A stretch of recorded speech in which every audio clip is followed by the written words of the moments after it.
Hello everyone, welcome to Ken Studies. आज है 24 जून। Start करते हैं आज के MCQ क्वेश्चंस। आज का फर्स्ट क्वेश्चन है, Champions of the Earth award was established by which organisation. आपसे पूछा जा रहा है, चैम्पियंस ऑफ द अर्थ पुरस्कार किस संगठन द्वारा स्थापित किया गया है।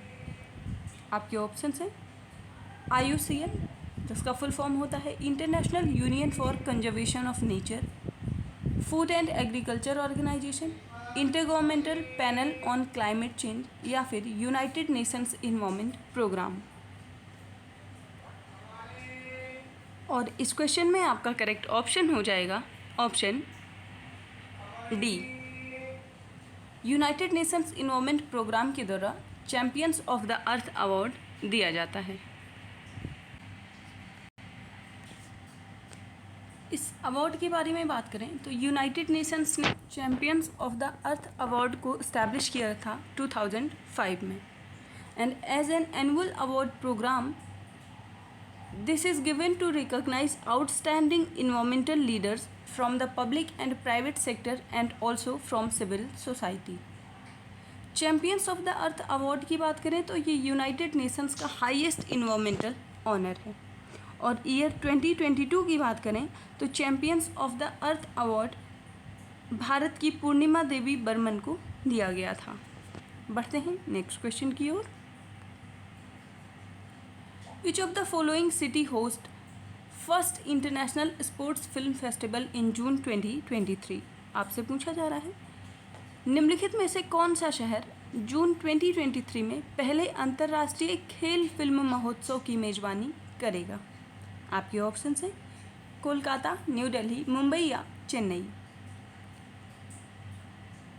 और इस क्वेश्चन में आपका करेक्ट ऑप्शन हो जाएगा ऑप्शन ए, इंटरनेशनल स्पोर्ट्स फिल्म फेस्टिवल की मेजबानी कोलकाता के द्वारा की जाएगी।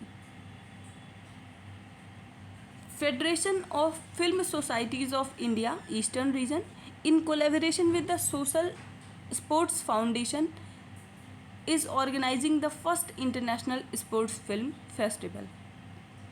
और इसका आयोजन किया जाएगा लंदन में फ्रॉम 22 जून टू 25 जून।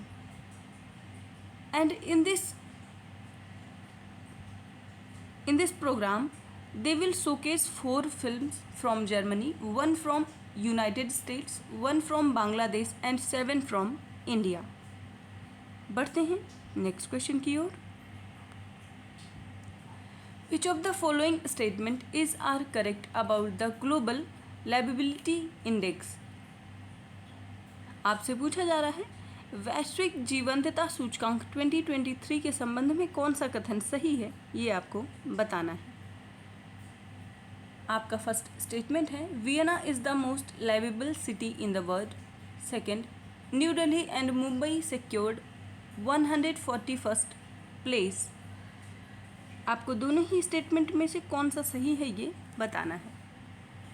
और इस क्वेश्चन में आपका करेक्ट ऑप्शन हो जाएगा ऑप्शन ए, आपके दोनों ही स्टेटमेंट्स यहाँ सही हैं।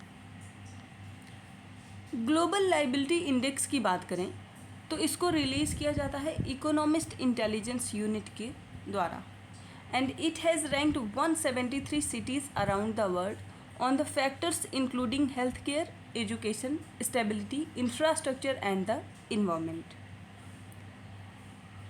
इस इंडेक्स की बात करें तो इसमें न्यू दिल्ली और मुंबई ने सिक्योर किया है 141st या 141 पोजीशन। चेन्नई की बात करें तो चेन्नई 144th प्लेस पर है, अहमदाबाद 147th और बेंगलुरु 148th प्लेस पर है। विश्व की बात करें तो टॉप 10 सिटीज़ में फर्स्ट प्लेस पर है वियना, सेकंड पर है कोपेनहेगन और थर्ड पर है मेलबर्न। बढ़ते हैं नेक्स्ट क्वेश्चन की ओर। Who has been appointed as the chairman of GIFT city limited. आपसे पूछा जा रहा है, गिफ्ट सिटी लिमिटेड के अध्यक्ष के रूप में हाल ही में किन्हें नियुक्त किया गया है। आपके ऑप्शन है हसमुख अधिया, संतोष कुमार यादव, उमेश तनेजा या योगेंद्र सिंह। और इस क्वेश्चन में आपका करेक्ट ऑप्शन हो जाएगा ऑप्शन ए, हसमुख अधिया को नियुक्त किया गया है chairman of the gift city limited. Former Union Finance Secretary and Revenue Secretary Hasmukh Adhia has been appointed as the chairman of GIFT City. Gift city की बात करें तो इसका फुल फॉर्म होता है Gujarat international finance tech city, और ये भारत की पहली ऑपरेशनल ग्रीनफील्ड स्मार्ट सिटी है। इसको बिल्ड किया गया है 886 एकर्स में and has a multi service special economic zone. It is located on the bank of the Sabarmati river between Ahmedabad and Gandhinagar. बढ़ते हैं नेक्स्ट क्वेश्चन की ओर। When is United Nations Public Service Day celebrated? आपसे पूछा जा रहा है संयुक्त राष्ट्र लोक सेवा दिवस कब मनाया जाता है। आपके ऑप्शन हैं 23 जून, 20 जून, 21 जून या 24 जून। और इस क्वेश्चन में आपका करेक्ट ऑप्शन हो जाएगा option A, United Nations public service day celebrate करते हैं 23 जून को।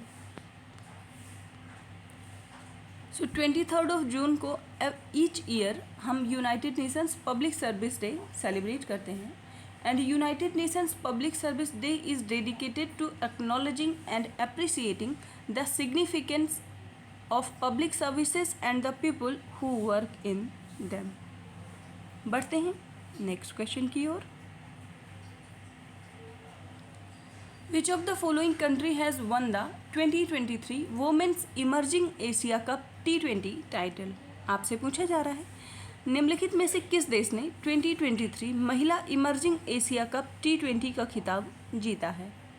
आपके ऑप्शंस हैं श्रीलंका, बांग्लादेश, इंडिया या पाकिस्तान। और इस क्वेश्चन में आपका करेक्ट ऑप्शन हो जाएगा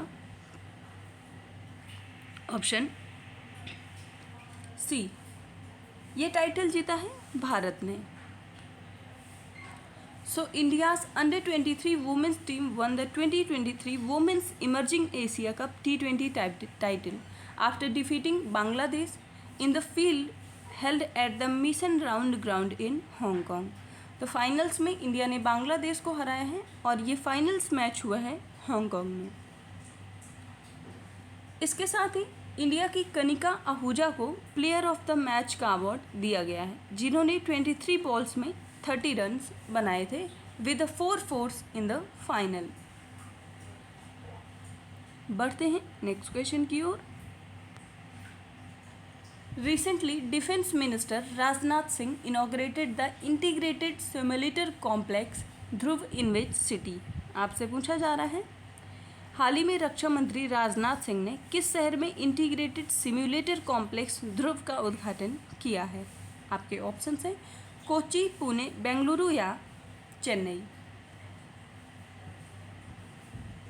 और आपका करेक्ट ऑप्शन हो जाएगा ऑप्शन ए, ध्रुव को इनॉग्रेट किया गया है कोच्चि में। Defence minister Rajnath Singh inaugurated the integrated simulator complex Dhruv in Kochi, Kerala, and the integrated simulator complex Dhruv host modern state of the art indigenously built simulators which will significantly enhance practical training in the Indian Navy। आज के current affair session में इतना ही। धन्यवाद।